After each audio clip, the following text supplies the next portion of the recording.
A US deal has been struck, the debt ceiling raised, and the US government is back in action. But what does all of this mean for your trades? Citi's Valentin Marinov joins me now.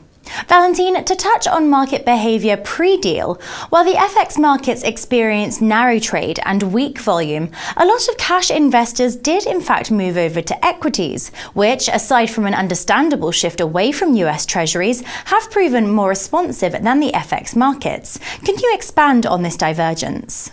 I think that there was some degree of uncertainty about the outcome of the debt ceiling debate and especially its impact on the dollar. On the one hand, investors saw a scope for dollar bounce against safe haven proxy currencies like the euro, Swiss, sterling and yen, but at the same time they also saw a scope for a risk rally which could have led to really bounce in the likes of Australian dollar, Canadian dollar, New Zealand dollar, and could be negative for the dollar. So with that uncertainty in mind, investors were just in a wait-and-see mode, awaiting the outcome, and all that kept the trading ranges rather tight and ultimately led to a lower realized and implied FX volatility.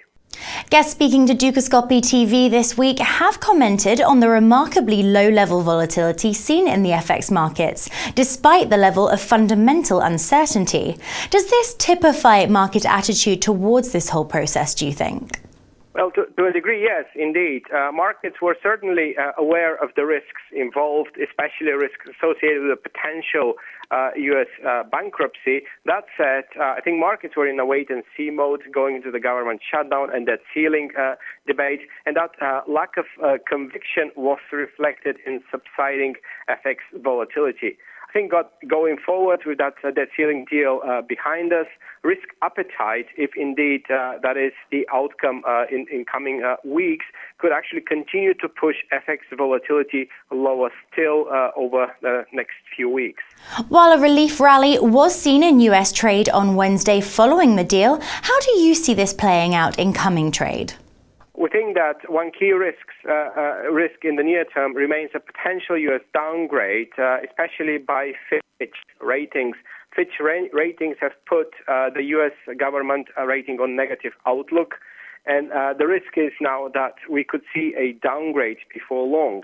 That could mean that the dollar underperformance against liquid proxies like euro, Swiss, yen, and sterling may continue in the very near term. Going forward, we think that the dollar may stabilize and even regain more ground against the likes of Swiss and yen.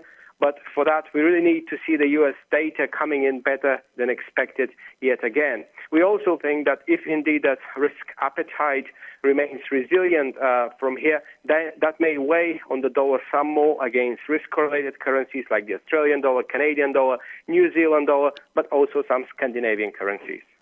Valentin, with the can essentially kicked down the road for 3 months and markets potentially facing this same story in January, how does this position the US dollar as the world reserve currency and the FX safe haven? I think that a potential Fitch downgrade of the U.S. government could erode that reserve currency status of the dollar, but only to a degree. The liquidity premium that really the U.S. Treasury market, the liquidity it is offering to investors cannot be ignored. So if anything, we could see central banks, global currency managers really adjusting their holdings of treasuries to the downside, which could translate into a headwind for the dollar over long term. That said, the immediate impact from a downgrade need not be that pronounced. That'll be I would say, sustained and longer-term impact, if anything. Valentin, thank you. For an in-depth look at the US dollar, click back tomorrow as Elaine Stenson will be conducting a US dollar-themed Targets in Focus interview. Goodbye for now.